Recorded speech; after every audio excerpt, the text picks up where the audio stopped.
گزشتہ 5 صدیوں میں خلفائے بنو عباس کی پرامن تعمیر نے بغداد کو ایک شاعر کا خواب بنا دیا۔ دریائے دجلہ اسے 2 حصوں میں تقسیم کرتا تھا اور دونوں کناروں کی آبادی میں تقریباً سڑکوں اور نہروں کے جال بچھائے ہوئے تھے۔ بغداد کے محلات اور مکانات گزشتہ 500 برس کے فن تعمیر کے ارتقاء کی داستان بیان کرتے تھے۔ دنیا بھر کے بہترین باغبانوں نے اس کی مٹی میں جنت کے حسین ترین تصورات زندہ کر دیے تھے۔ 20 لاکھ انسانوں کی یہ بستی خوبصورتی، دل فریبی اور رونائی کے لحاظ سے دنیا کا بہترین شہر تھی۔ لیکن بغداد کی تعمیر کے ساتھ ہی بغداد کے باشندوں کا زوال شروع ہو چکا تھا۔ اسلام کا وہ تمدن جس نے صحرائے عرب کی تند و تیز لیکن صحت بخش ہواؤں میں پرورش پائی تھی، اب اس عجمی گہوارے میں سو رہا تھا۔ دربار خلافت میں عربوں کا وہ اثر و رسوخ جو خلیفہ مامون کے زمانے سے کم ہونا شروع ہو چکا تھا، اب قریباً ناپید ہو چکا تھا۔ تاہم حکومت کے ایوانوں سے باہر بغداد کے علمی مراکز میں عربوں کی اہمیت کسی طرح کم نہ ہو سکی۔ انہوں نے حیات، ریاضیات، تاریخ، جغرافیہ، کیمیا، طب، جراحت، طبیعیات کے علوم و فنون میں نام پیدا کیا۔ گرامر، ادب اور لسانیات پر کتابیں لکھی گئیں، لیکن بغداد کے کانے اور آرام پسند باشندوں نے ان علوم کو اپنی تعمیر نو کا ذریعہ بنانے کی بجائے دماغی عیاشی کا بہانہ بنا لیا تھا۔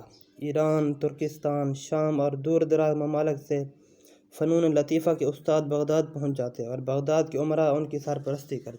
بغداد میں سینکڑوں لائبریریاں کتابوں سے بھری پڑی تھیں۔ ان کتابوں کو پرکھنے کے لیے بہترین نقاد تھے، لیکن پڑھ کر ان پر عمل کرنے والے بہت کم تھے۔ عجمی امراء کی محفلوں میں قرآن اور احادیث کی جگہ شاعری اور موسیقی نے لے لی تھی۔ خلیفہ کے دربار میں بعض اوقات ایک سیدھے سادے عالم دین کی بجائے ایک ہنسانے والے نقال کو زیادہ اہمیت دی جاتی تھی، اور براہ راست خدا اور رسول کا حکم سنانے والوں کی بجائے خلیفہ کی ذات ببرکات کو اہم ترین فرائض کی بجا آوری سے مستثنیٰ قرار دینے کے لیے تعویلیں پیش کرنے والوں کو الطاف شاہانہ کا مستحق قرار دیا جاتا تھا۔ شہر کے عین وسط میں قصر خلد کے نام سے ایک شاندار عمارت تھی، جس میں عباسی خلفاء رہتے تھے، اور اس عمارت کے ارد گرد امیروں اور وزیروں کے محلات تھے۔ اونچے طبقے کے علماء کے لیے بھی ان محلات تک پہنچنے کے دروازے کھلے تھے، اور یہ اس وقت تک کھلے رہتے تھے جب تک کہ ان کے نظریات خلیفہ کے سیاسی مسلک سے ٹکر نہیں کھاتے تھے۔ قصر خلد سے دور شہر کے ایک سرے پر دریا کے کنارے ایک وسیع قید خانہ تھا، اور اس قید خانے کی سب سے زیادہ تنگ و تاریک کوٹھڑیاں ان جلیل القدر علماء اور اکابرین سلطنت کے لیے وقف تھیں جو فتویٰ دیتے وقت عباسی خلفاء کے جذبات کا لحاظ نہ کرتے تھے، یا جو انہیں اسلام کی کسوٹی پر رکھنے کی جرأت کرتے تھے۔ حکومت کی نظر میں صرف وہ مفتیان شرع قابل عزت ہے جو کسی مجرم کے خلاف فیصلہ سنانے سے پہلے اس کا حسب نسب اور دربار خلافت میں اس کا اثر و رسوخ جان لینا ضروری سمجھتے تھے۔ ایک عام آدمی کے لیے قتل کی سزا قتل تھی، لیکن خلیفہ اور امراء اس سزا سے مستثنیٰ تھے۔ بعض اوقات سلطنت کے واجب الاحترام بزرگوں کی عزت افزائی کے لیے انہیں اپنے دسترخوان پر جمع کرتے، اور خلیفہ کے ملازموں کو بعض اوقات کھانے کے برتن سنبھالنے سے پہلے معزز مہمانوں میں سے بعض کی لاشوں کو ٹھکانے لگانا پڑتا۔ دور انحطاط کے عباسی خلفاء اپنے مخالفین کو زہر سے ہلاک کرنے کے فن میں کمال حاصل کر چکے تھے، اور ایسے زہر بھی دریافت ہو چکے تھے جن کا اثر کھانے والا چند دن کے بعد محسوس کرتا۔ ہر مہمان دعوت میں شریک ہونے سے پہلے یہ سوچ لیتا کہ اس نے کسی موقع پر خلیفہ کو ناراض تو نہیں کیا۔ زیر عتاب لوگ دعوت نامہ موصول ہونے پر ہی سمجھ لیتے کہ ان کا وقت آ گیا ہے، لیکن بعض اوقات چند ہوشیار امراء میں اتفاق ہو جاتا تو خلیفہ کے لیے اپنی جان بچانا مشکل ہو جاتا۔ اقتدار کی جنگ میں اگر خلیفہ مات کھاتا تو اسے ایرانی اور ترک امراء کے ہاتھ کا کھلونا بننا پڑتا، اور اگر امراء مغلوب ہوتے تو وہ اس کے اعلی کار بننے پر مجبور ہو جاتے۔ آخری دور میں عباسی خلفاء کو شعر و شاعری اور فنون لطیفہ سے جس قدر لگاؤ تھا، اس قدر وہ مذہبی تعلیم سے بیگانہ تھے۔ مذہبی امور کی قیادت کے لیے ایک مرنج عالم کو شیخ الاسلام بنا دیا جاتا تھا، اور سیاسی امور خلیفہ اپنے ہاتھ میں رکھتا۔ سیاست اور مذہب کی یہ تقسیم اسلام کے لیے سب سے بڑا فتنہ تھی۔ شیخ الاسلام کا قلم خلیفہ کی تلوار کا مطیع بن چکا تھا۔ عزت اور معقول تنخواہ کے لالچ نے شیخ الاسلام کی مسند کو بیشتر علماء کی منزل مقصود بنا دیا تھا، اور اس منزل کی راہ میں دوسروں سے متصادم ہو کر وہ ان کے نظریات باطل قرار دینے اور ان پر کیچڑ اچھالنے سے دریغ نہ کرتے تھے۔ گزشتہ صدیوں میں علماء حق کے اجتہاد میں فقط خدمت دین کا جذبہ کار فرما رہا۔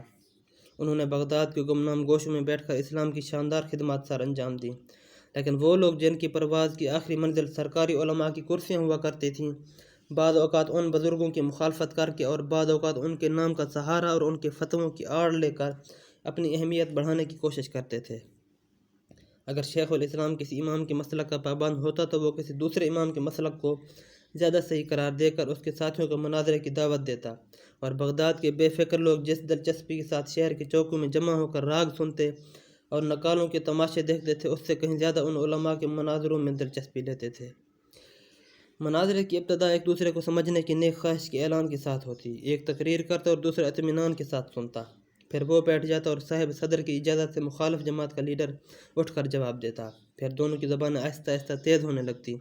جب گالیوں تک نوبت پہنچ جاتی تو وہ دونوں اٹھ کھڑے ہو جاتے، ایک اپنے مد مقابل کی 7 پشتیں گنتا، دوسرا اس کی 20 پشتیں گن ڈالتا۔ 1 2 3 زبانوں کی منتخب شدہ گالیاں پیش کرتا تو دوسرا 6 7 زبانوں کی چیدہ چیدہ گالیاں سنا دیتا، اور پھر دونوں اپنے اپنے گروہ سے ہمدردی رکھنے والے عوام سے مخاطب ہو کر انہیں گالیوں کا مطلب سمجھاتے، اور جب عوام کا جوش انتہا کو پہنچ جاتا تو دونوں طرف سے نعرہ تکبیر بلند ہوتا، اور دونوں گروہ ایک دوسرے پر ٹوٹ پڑتے اور آن کی آن میں لاشوں کے ڈھیر لگ جاتے۔ آخر پولیس اور فوج کی لاٹھیاں اس کھیل کو ختم کرتی۔ حکومت نے مناظروں کو تو بند نہ کیا، یہ حکم جاری کر دیا کہ وہاں کوئی آدمی مسلح ہو کر نہ آئے۔ چنانچہ مناظرہ شروع ہونے سے پہلے مناظر ایک دوسرے کو یقین دلاتے کہ ان کی پارٹی کا کوئی آدمی مسلح نہیں ہے۔ اس پابندی نے لڑائیوں کو خطرناک بنانے کے ساتھ مکہ بازی اور کچنی کے فن کا اوج کمال تک پہنچا دیا تھا۔ گتھم گتھا ہو جانے کے بعد ایک دوسرے کی داڑھی نوچنا اور کباب پھاڑنا بغداد کے عوام کے لیے ایک دلچسپ مشغلہ بن چکا تھا۔ علماء پر ہاتھ اٹھانا خلاف ادب سمجھا جاتا تھا، لیکن پھر بھی کبھی کبھی مناظرین اور صاحب صدر ہجوم میں پھنس کر پٹ جاتے تھے۔ ان مناظروں میں کئی نئے مسائل پیدا ہوئے، اور پھر یہ مسائل بغداد کے لیے وقت کا اہم ترین موضوع بنتے گئے۔ ان مناظروں میں شہرت حاصل کرنے والے علماء کو امراء کی مخصوص محفلوں میں بلایا جاتا، اور وہاں میں ان کے درمیان لگاتار کئی دن تک بحث ہوتی رہتی۔ امراء شیخ الاسلام سے کوئی فتویٰ پوچھتے اور پھر اس کے بارے میں نامور مناظرین کی رائے لی جاتی۔ اختلاف کی صورت میں خلیفہ کے سامنے ان کا مناظرہ ہوتا، اور خلیفہ کا فیصلہ عام طور پر اس کے حق میں ہوتا جس کی زبان زیادہ تیز ہوتی، یا دوران بحث کے علم و فضل کی ثناخوانی کر کے یہ بات ثابت کر دیتا کہ اس کے علم اور خلیفہ کے مقاصد میں ٹکر نہ ہوگی۔ ان تمام قباحتوں کے باوجود اگر خلیفہ اور بغداد کے عوام عربوں کا وہ سپاہیانہ شعار جس نے پہلی صدی میں انہیں آدھی دنیا کے حکمران بنا دیا تھا ترک نہ کرتے تو بغداد اور اس کے ساتھ باقی عالم اسلام کو ایک عبرتناک تباہی کا سامنا کرنا پڑتا۔ ولید بن عبد الملک کے زمانے میں عربوں نے جس قدر افواج کے ساتھ سندھ، ترکستان اور اسپین کے ممالک فتح کیے تھے، عباسیوں کے پاس دور انحطاط میں بھی اس سے 3 گنا فوج تھی، اور وہ عالم اسلام پر کسی بڑی سے بڑی یلغار کو روک سکتے تھے۔ لیکن اموی اور عباسی خلفاء میں یہ فرق تھا کہ اول الذکر اپنی فوج کا آخری سپاہی تک وہ دروازے کے محاذوں پر دور دراز کے محاذوں پر بھیج دیتے تھے، اور عباسی خلفاء بغداد کی 4 دیواری کے اندر رہتے ہوئے بھی اپنی جانوں کی حفاظت کے لیے 2-3 لاکھ تلواروں کی ضرورت محسوس کرتے تھے۔ چنانچہ اموی خلفاء کی افواج دور دراز کی غیر اسلامی سلطنتوں سے برسر پیکار تھیں، اس لیے وہ کسی اندرونی خلفشار میں حصے دار نہ بنی، اور ان کی ہر نئی فتح کی خبر عوام میں مرکز کی اطاعت کا جذبہ بیدار کرتی رہی۔ وہ ایک لڑی میں منسلک ہوتے چلے گئے، اور اگر کبھی کوئی بغاوت بھی اٹھی تو افواج نے اس کا ساتھ نہ دیا۔ اس کے علاوہ اموی خلفاء نے فوج میں مختلف قبائل کے سپاہیوں کی علیحدہ جتھ بندی نہ ہونے دی۔ ہر قوم، ہر ملک اور ہر قبیلے کا سپاہی ان کی فوج میں مساوی درجہ رکھتا تھا، اور اعلیٰ منصب پر فائز ہونے والے ہر آدمی کے لیے ترقی کے راستے کھلے تھے۔ ایک قبیلے کے سردار کا بیٹا ایک معمولی سپاہی اور اس کے قبیلے کا ایک عام آدمی اپنی ذہانت اور قابلیت کی بدولت اس فوج کا سپہ سالار بن سکتا تھا۔ لیکن عباسیوں کے اقتدار کے ساتھ عالم اسلام میں جس انتشار و افتراق کی ابتدا ہوئی وہ عباسی خلفاء کے انحطاط کے ساتھ ترقی کرتا گیا، یہاں تک کہ یہ عظیم الشان سلطنت جس کی بنیاد بنو امیہ کی سطوت کے کھنڈروں پر رکھی گئی تھی پارا پارا ہو گئی۔ مختلف ممالک کے امراء خود مختار سلاطین بن چکے تھے۔ حد یہ تھی کہ اگر عباسی خلفاء بغداد کی مساجد میں اپنے نام کے ساتھ ان سلاطین کے نام کا خطبہ پڑھوانا منظور کرتے تو وہ بھی اپنے ممالک کی مساجد کے خطیبوں کو خلیفہ کے نام کا خطبہ پڑھنے کی اجازت دے دیتے۔ سلجوقی سلاطین کے اقتدار کے زمانے میں عباسی خلفاء ان کے ہاتھوں کے کھلونے تھے۔ عباسی خلفاء نے جن ترک اور ایرانی امیروں کو بغداد میں جمع کر رکھا تھا ان کے قبائل کے سپاہیوں کی قیادت ان کے سپرد کر رکھی تھی۔ خلیفہ سپہ سالار یا وزیر اعظم سے سپاہیوں کی اطاعت اپنے قبیلے کے امیر کی اطاعت کے ساتھ مشروط تھی، اور خلفاء کے جاسوس ان امراء پر کڑی نگرانی رکھتے تھے۔ اگر کسی سے سازش کا خطرہ ہوتا تو اسے اور اس کے قبیلے کے سپاہیوں کو یا تو کسی باغی سلطان کے ساتھ جنگ کرنے کے لیے بھیج دیا جاتا یا کسی اور طریقے سے ختم کر دیا جاتا تھا۔ اسی طرح امراء کے جاسوس بھی خلیفہ کے ارادوں سے آگاہ رہنے کی کوشش کرتے۔ چنانچہ ایک طرف تاریخ اگر ہمیں یہ بتاتی ہے کہ ایک موقع پر خلیفہ کے دسترخوان سے برتنوں کے ساتھ چند لاشیں بھی اٹھائی گئیں، تو دوسری طرف ہمیں ایسے واقعات بھی ملتے ہیں کہ خلیفہ المسلمین ایک دل غسل کے ارادے سے حمام میں داخل ہوئے اور ساعت کے بعد وہاں سے ان کی لاش نکالی گئی۔ ہمارے لیے یہ اندازہ لگانا ذرا مشکل ہے کہ بغداد کے لوگ عباسی خلفاء کو کس حد تک چاہتے تھے، لیکن تاریخ ایسے خلفاء کے نام بتاتی ہے جنہوں نے یہ محسوس کر کے کہ موت کے بعد ان کی لاشوں کی بے حرمتی نہ کریں گے، اپنی قبروں کے ساتھ ساتھ 100 خالی قبریں بنانے کی وصیت کی تھی تاکہ لوگ آسانی سے ان کی قبر کی تلاش نہ کر سکیں۔ لیکن ان تمام باتوں کے باوجود عالم اسلام کی حسن بن صباح اور اس کے جانشینوں سے واسطہ نہ پڑتا تو دولت عباسیہ کے تنزل کی رفتار شاید اس قدر تیز نہ ہوتی۔ ملک شاہ سلجوقی کی وفات اور اس کے وزیر اعظم نظام الملک کے قتل کے بعد عالم اسلام میں اس خطرناک تحریک کا سدباب کوئی نہ کر سکا، اور حسن بن صباح کے پیروکار گزشتہ صدی میں عالم اسلام کے درخشندہ ستاروں کو موت کے گھاٹ اتارتے رہے۔ وہ باعمل علماء جن سے عالم اسلام کی صحیح رہنمائی کی توقع ہو سکتی تھی، ایک ایک کر کے قتل کیے جا چکے تھے۔ چنانچہ جب خوارزم اور بغداد پر تاتاریوں کی افواج قہر الہی بن کر نازل ہونے والی تھیں، عالم اسلام ایک خطرناک قحط الرجال کا سامنا کر رہا تھا۔ بغداد پہنچ کر طاہر بن یوسف نے 4 دن قاضی فخر الدین کے ہاں قیام کیا۔ اس دوران وہ بغداد کے چند گلی کوچوں، درسگاہوں اور کتب خانوں سے واقفیت حاصل کر چکا تھا۔ قاضی فخر الدین کے اپنے کتب خانے میں 5000 سے زائد کتابیں تھیں۔ فقہ، منطق اور تاریخ پر وہ خود کئی کتابیں لکھ چکا تھا۔ یہ کتابیں قاضی فخر الدین کے لیے معقول آمدنی کا ذریعہ تھیں۔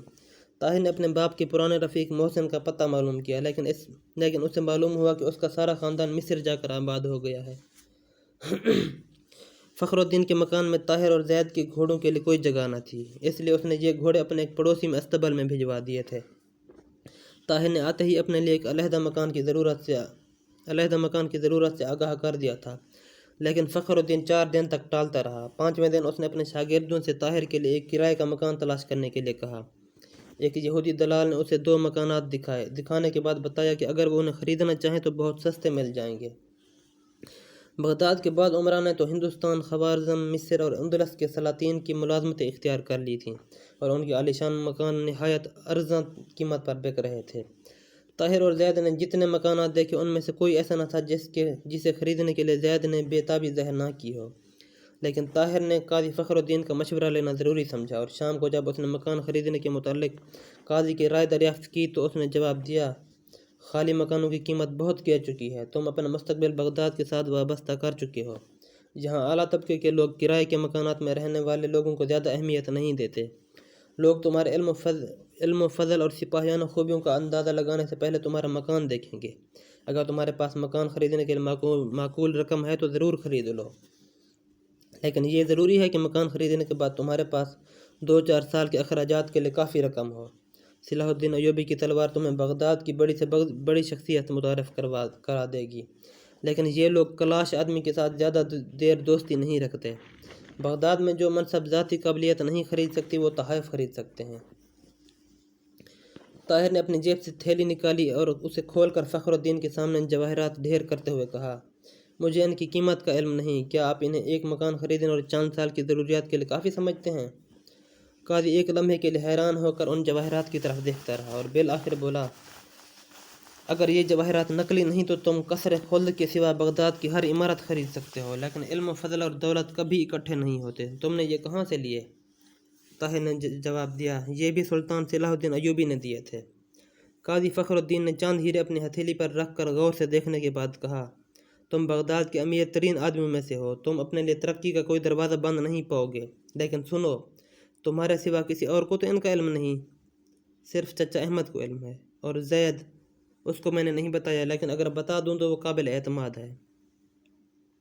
فخر الدین نے جلدی سے اٹھ کر اپنے کمرے کا دروازہ بند کیا اور واپس آ کر بیٹھتے ہوئے کہا، بیٹا تمہارے لیے ان جواہرات کو چھپا کر رکھنا بہتر ہوگا۔ طاہر نے حیران ہو کر سوال کیا، کیا بغداد میں بھی چور ہیں؟ قاضی نے جواب دیا، بغداد میں چوروں کے ہاتھ کاٹے جاتے ہیں، لیکن تمہارے ایسے معتمد ڈاکوں سے خطرہ ہے جن کے ہاتھ چومے جاتے ہیں۔ آپ کا مطلب؟ میں کسی خاص آدمی کا نام نہیں لینا چاہتا۔ دربار کے امراء میں سے چند ایسے ہیں جو ایسے قیمتی جواہرات کے ہوس میں اخلاقی قوت کی پرواہ نہیں کرتے، اور جب تک تم اجنبی ہو تمہیں ایسے لوگوں سے باخبر رہنا چاہیے۔ کیا وہ مجھ سے زبردستی چھین لیں گے؟ قاضی نے جواب دیا، وہ اتنے بے وقوف نہیں۔ کیا وہ نہیں جانتے کہ زبردستی کرنے والے فوراً منظر عام پر آ جاتے ہیں؟ کیا خلیفہ ایسے لوگوں سے بات پرس نہیں کرتا؟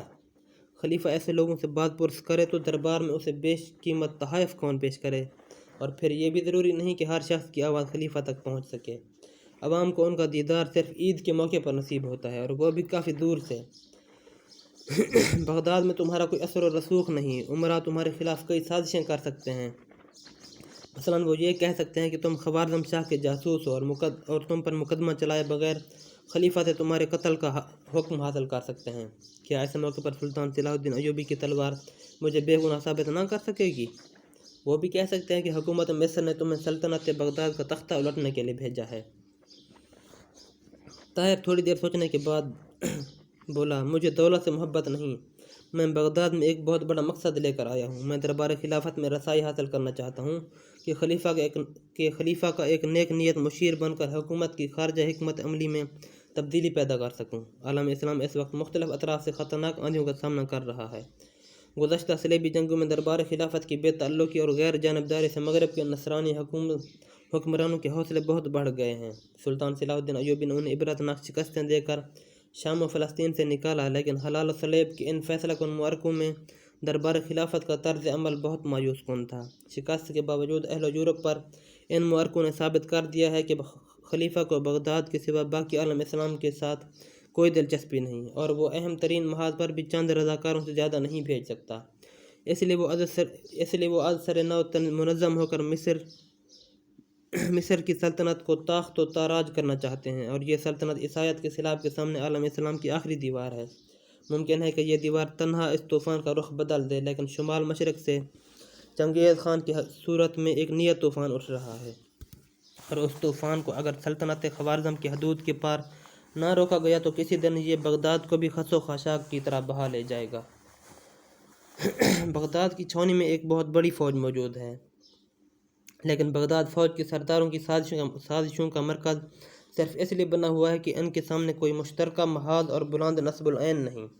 ان کی زندگی اس جہاز رانوں کی زندگی نہیں جو نئے ممالک اور نئے راستے تلاش کرنے کے لیے گھر سے نکلتے ہیں، اور اپنے ساتھیوں سے حسد و بغض رکھنے کی بجائے انہیں اپنا دست و بازو سمجھ کر ان پر جان چھڑکتے ہیں۔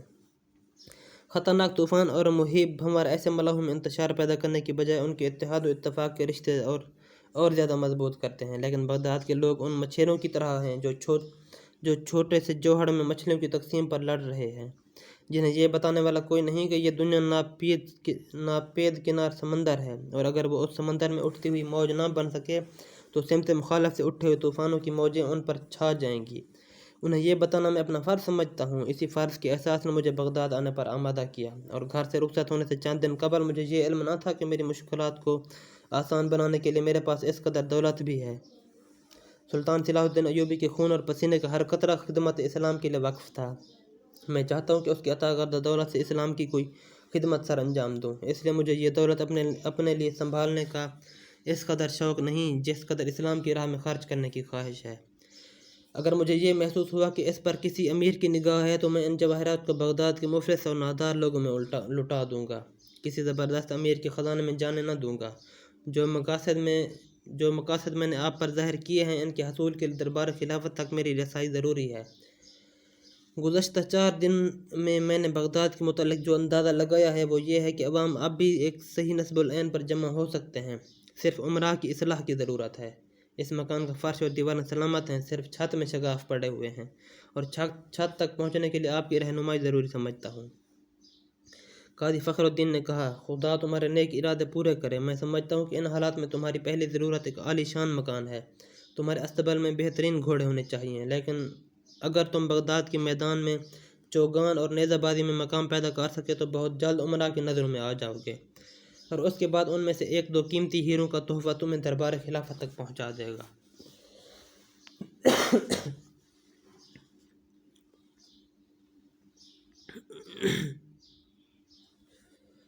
اس کے بعد تم اپنے علم کا لوہا منوا سکو گے، اور اگر خدا کو بغداد کا مستقبل بہتر بنانا مقصود ہوا تو خلیفہ کے معتمد بھی بن سکو گے، لیکن سر دست اپنے ارادہ کسی پر ظاہر نہ کرنا۔ خوارزم شاہ کو خلیفہ اپنا بدترین دشمن سمجھتا ہے، اور اس دشمنی کی ذمہ داری اس پر بھی عائد ہوتی ہے۔ طاہر نے کہا، میں جانتا ہوں کہ اس نے بغداد پر چڑھائی کر کے سخت عاقبت نہ اندیشی کا ثبوت دیا تھا، لیکن خلیفہ نے اگر خوارزم کی سلطنت مٹانے میں چنگیز خان کی حمایت کی تو یہ غلطی ناقابل تلافی ہوگی۔ قاضی فخر الدین نے ایک ہیرا اٹھاتے ہوئے کہا، مجھے جواہرات کے متعلق کوئی علم نہیں، لیکن مجھے یقین ہے کہ صرف ایک ہیرا تمہارے لیے بغداد میں نہایت اچھا مکان خرید سکے گا۔ ایک آرمینی تاجر کو میں بہت اچھی طرح جانتا ہوں، چلو اس کے پاس چلیں۔ باقی ہیرے اٹھا کر اپنے پاس رکھ لو۔ وہ تاجر قابل اعتماد ہے، لیکن اسے یہ نہ بتانا کہ تمہارے پاس اس قسم کے اور ہیرے بھی ہیں۔ عصر کی نماز کے بعد طاہر اور قاضی فخر الدین تاجر کے پاس پہنچے۔ اس نے ہیرا ہاتھ میں لے کر ایک لمحہ دیکھنے کے بعد سوال کیا، آپ نے یہ ہیرا کہاں سے لیا ہے؟ طاہر کی بجائے قاضی نے جواب دیا، یہ ایک بہت بڑے آدمی کا تحفہ ہے۔ تاجر نے کہا، میں شاید فوراً اس کی قیمت ادا نہ کر سکوں، لیکن اگر آپ منظور کریں تو میں اس کی آدھی قیمت اس وقت اور آدھی کل صبح تک ادا کروں گا۔ قاضی نے سوال کیا، کیا قیمت ہوگی اس کی؟ تاجر نے ہیرے کو 2-3 بار غور سے دیکھا، میں اس کے 50,000 دینار دینے کے لیے تیار ہوں۔ 50,000؟ قاضی نے حیران ہو کر سوال کیا، لیکن سوداگر نے اس کی حیرانی کے مطلب الٹ سمجھتے ہوئے ہیرے کو پھر غور سے دیکھا اور کہا، دیکھیے آپ میرے دوست ہیں، میں 60,000 تک دینے کے لیے تیار ہوں، اس سے زیادہ اس کی قیمت بغداد میں کوئی اور نہیں دے گا۔ قاضی کو بغداد کے مشہور یہودی جوہری سے زیادہ کی امید تھی، لیکن وہ اس ہیرے کو کسی ایسی دکان پر فروخت نہیں کرنا چاہتا تھا جہاں امراء کے جاسوس ہر وقت موجود رہتے تھے۔ اس ایک ہیرے کی قیمت سن کر اسے احساس ہو گیا تھا کہ طاہر اس کے اندازے سے کہیں زیادہ دولت مند ہے۔ ایک لمحہ سوچنے کے بعد اس نے کہا، آپ اسے غور سے دیکھیں، اس ہیرے کی قیمت 70,000 سے کم نہیں ہونی چاہیے۔ سوداگر نے کچھ دیر جھگڑے کے بعد پہلے 2,000 کی چھلانگ لگی اور پھر 500 کر کے 64,000 تک پہنچا۔ بالآخر 64,500 دینار پر فیصلہ ہوا۔ رات کے وقت جب قاضی فخر الدین طاہر اور اپنے چند مہمانوں کے ساتھ کھانے پر بیٹھا تو زید موجود نہ تھا۔ فخر الدین نے اپنے خادم سے اس کے متعلق پوچھا تو اس نے بتایا کہ چوک مامونہ میں ایک عظیم الشان مناظرہ ہے، اور زید مغرب کی نماز کے فوراً بعد کھانا کھا کر وہاں چلا گیا ہے۔ عشاء کی نماز کے بعد طاہر اپنے کمرے میں بیٹھا شمع کی روشنی میں کتاب پڑھ رہا تھا۔ جوں رات جا رہی تھی، زید کے متعلق اس کی تشویش بڑھ رہی تھی۔ وہ کبھی کبھی اٹھ کر دروازے سے باہر جھانکتا اور پھر کتاب پڑھنے میں مصروف ہو جاتا۔ ایک شمع ختم ہونے کے بعد اس نے دوسری شمع جلائی اور کرسی سے اٹھ کر اپنے بستر پر لیٹ گیا۔ چند بار اس کے دل میں خیال آیا کہ چوک مامونہ میں جا کر زید کو تلاش کرے، لیکن ہزاروں انسانوں کے انبوہ میں زید کو ڈھونڈ نکالنا ناممکن خیال کرتے ہوئے وہ ارادہ تبدیل کر دیتا۔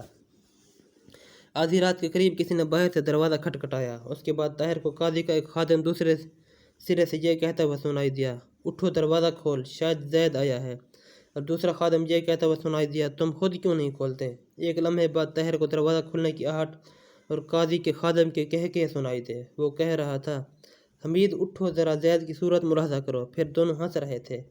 ایک خادم کہہ رہا تھا، دیکھا ہم نے تمہیں منع کیا تھا، شکر کرو آنکھ بچ گئی۔ طاہر نے جلدی سے کروٹ بدلی اور اپنا چہرہ چادر میں ڈھانپنے کے بعد آنکھ کے لیے تھوڑا سا راستہ بنا کر دروازے کی طرف دیکھنے لگا۔ زید بڑبڑاتا ہوا کمرے میں داخل ہوا۔ اس کی قمیض پھٹا ہوا تھا، دایاں گال اور ناک سوجی ہوئی تھی، اور بائیں آنکھ کے نیچے کسی طاقتور ہاتھ کے مکے کا سیاہ نشان تھا۔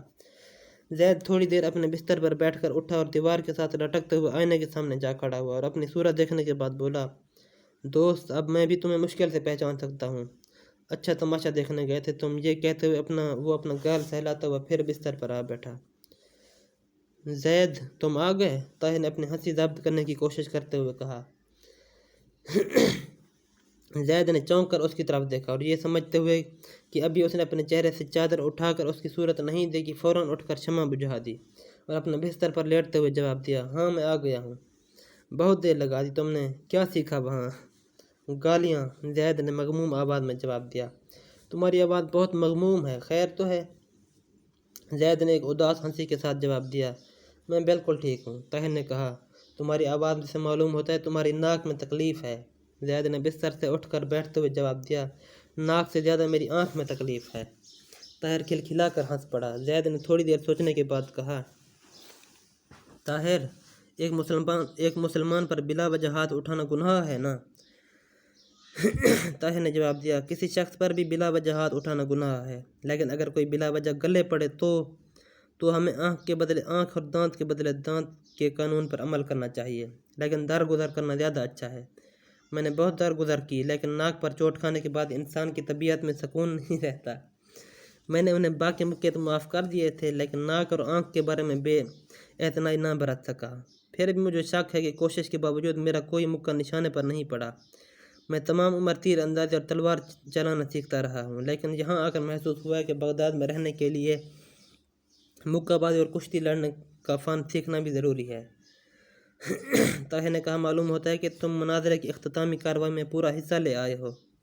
مجھے معلوم نہ تھا کہ اس کا اختتام اس طرح ہوگا، لیکن یقین کیجیے کہ ہاتھا پائی کے وقت بالکل الگ تھلگ کھڑا تھا۔ اگرچہ مجھے اس موٹے تازے اور بھاری آواز والے مناظرے کے مقابلے میں ایک نحیف اور لاغر اور نہایت باریک آواز والے عالم سے ہمدردی ہو چکی تھی، پھر بھی فساد کے وقت ایک طرف ہٹ کر کھڑا ہو گیا تھا۔ لیکن جب وہ بزرگ صورت ایک دوسرے کو داڑھی میں ہاتھ ڈالے گالیاں دیتے ہوئے میرے قریب آ گئے تو مجھ سے رہا نہ گیا اور میں ان کے بیچ میں کود پڑا۔ بڑی مشکل سے میں نے انہیں ایک دوسرے سے علیحدہ کیا، لیکن وہ بدستور ایک دوسرے کو گالیاں دے رہے تھے اور میں ان کے درمیان صلح کرانے کی کوشش کر رہا تھا۔ اتنی دیر میں 3 اور نوجوان آ گئے اور ان 2 میں سے ایک بوڑھے پر ٹوٹ پڑا۔ میری مداخلت سے اسے تو بھاگ کر نہر کودنے میں موقع مل گیا، لیکن وہ تینوں مجھ پر ٹوٹ پڑے۔ میں بہتر اچلایا کہ بھائی میں ایک اجنبی ہوں، لیکن کسی نے میری نہ سنی اور میں نے محسوس کیا کہ میں بری طرح پٹ رہا ہوں۔ اور اس بوڑھے نے، جس کو شاید یہ رنج تھا کہ اس کے حریف کو بھاگنے کا موقع کیوں دیا ہے، اپنے کانپتے ہوئے ہاتھوں سے میرا گریبان پھاڑ دیا۔ میں نے اپنی ناک اور آنکھ پر چوٹ کھانے سے پہلے ان پر ہاتھ نہ اٹھایا۔ اس کے بعد میرے چند مکے خالی گئے، تاہم ایک آدمی میری چپت کھا کر زمین پر بیٹھ گیا اور دوسرا مکہ کھا کر لیٹ گیا۔ تیسرے نے میرے مکے کو خطرناک سمجھتے ہوئے میرے ساتھ کشتی شروع کر دی۔ اس نے مجھے 3 بار زمین پر پٹخ دیا۔ چوتھی بار ہم ایک دوسرے کو دھکیلتے ہوئے ندی کے کنارے پہنچ گئے۔ مجھے ندی میں گرانے کی کوشش میں وہ خود بھی میرے ساتھ گر پڑا۔ خوش قسمتی سے پانی تھوڑا تھا، ورنہ میں ڈوب جاتا۔ ندی میں لڑتے ہوئے میں نے اسے 2-3 مکے رسید کیے اور اس نے ہار مان لی۔ اب خدا کرے میرے مکے اس کی ناک اور آنکھ پر لگے ہوں۔ طاہر، میرے خیال میں یہاں تیراکی سیکھنا بھی ضروری ہے۔ کیا آپ تیرنا جانتے ہیں؟ طاہر نے جواب دیا، بہت معمولی، لیکن میرا ارادہ ہے کہ میں ہر صبح دریا میں مشق کیا کروں۔ ایک سپاہی کے لیے ایک اچھا تیراک ہونا بھی ضروری ہے۔ میں بھی سیکھوں گا۔ تھوڑی دیر کی خاموشی کے بعد زید نے کہا، طاہر، آپ مجھ سے خفا تو نہیں؟ کس بات پر؟ میں پوچھے بغیر مناظرہ سننے چلا گیا تھا۔ اگر یہ تجربہ مفید ہو تو میرے ناراض ہونے کی کوئی وجہ نہیں۔ مفید؟ میں وعدہ کرتا ہوں کہ ساری عمر مناظرہ سننے نہیں جاؤں گا، لیکن آپ سے ایک بات پوچھتا ہوں۔ وہ کیا؟ وہ یہ کہ آج اس مناظرے کی 40ویں رات تھی۔ 40 دنوں میں ہر گروہ کے مناظر اپنے دعویٰ کو صحیح اور مد مقابل کے دعوے کو غلط ثابت کرنے کے لیے ایڑی چوٹی کا زور لگا چکے تھے۔ اس کے باوجود ایک دوسرے کو قائل نہیں کر سکے۔ اس کی کیا وجہ ہے؟ طاہر نے جواب دیا، ایسے لوگ ہزاروں میں بھی ایک دوسرے کو قائل نہیں کر سکیں گے، 1000 برس بھی ایک دوسرے کو قائل نہیں کر سکیں گے۔ لیکن کیوں؟ طاہر نے جواب دیا، اس لیے کہ مناظر ایک دوسرے کو سمجھنے اور حق بات ماننے کی نیک خواہشات لے کر ایک دوسرے کے سامنے نہیں جاتے۔ ان کا مقصد اپنی قوت بیان کا اظہار ہے۔ ائمہ اسلام جن کے نام پر لڑائیاں لڑی جاتی ہیں، کبھی ایک دوسرے پر اس طرح کفر کے فتوے نہیں لگاتے تھے۔ ان کا مقصد یہ تھا کہ اسلام میں اتحاد کے دروازے کھول کر اس پر ہر زمان و مکان کے لیے ایک زندہ تحریک بنا دیا جائے، اور یہ لوگ انہی کے نام کی آڑ لے کر اسلام میں افتراق و انتشار کا بیج بوتے ہیں۔ لیکن اس کا علاج یہ ہے کہ اس پرامن لوگوں کے لیے میدان عمل تلاش کیا جائے۔ اگر ہمارے سامنے میدان عمل ہو تو ان علماء سے جو امن کے زمانے میں مسلمانوں میں ذہنی انتشار پیدا کرنے کی خدمت سر انجام دے رہے ہیں، مسلمانوں کی اجتماعی قوت کو منظم اور مستحکم کرنے کا کام لیا جا سکتا ہے۔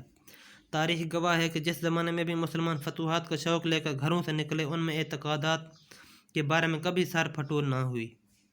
کفر پر اسلام کی فتح کی خواہش ان میں ہمیشہ اتحاد و تنظیم کا جذبہ پیدا کرتی رہی۔ ایک زمانہ وہ بھی تھا جب مسلمانوں کی افواج بیک وقت سندھ، ترکستان اور اندلس میں لڑ رہی تھیں، لیکن ہم نے کبھی یہ نہیں سنا کہ ان مجاہدین نے کبھی مناظرہ کرنے کی ضرورت محسوس کی ہو۔ اور آج جب کہ ہم افق پر تباہی کا طوفان دکھائی دے رہا ہے، ہمارے علماء گرد و پیش سے اپنی آنکھیں بند کر کے اپنے گھر میں پھوٹ ڈال رہے ہیں۔ جس قوم کی تلوار نیام میں چلی جاتی ہے، اس کا قلم بھی غلط راستہ اختیار کر لیتا ہے۔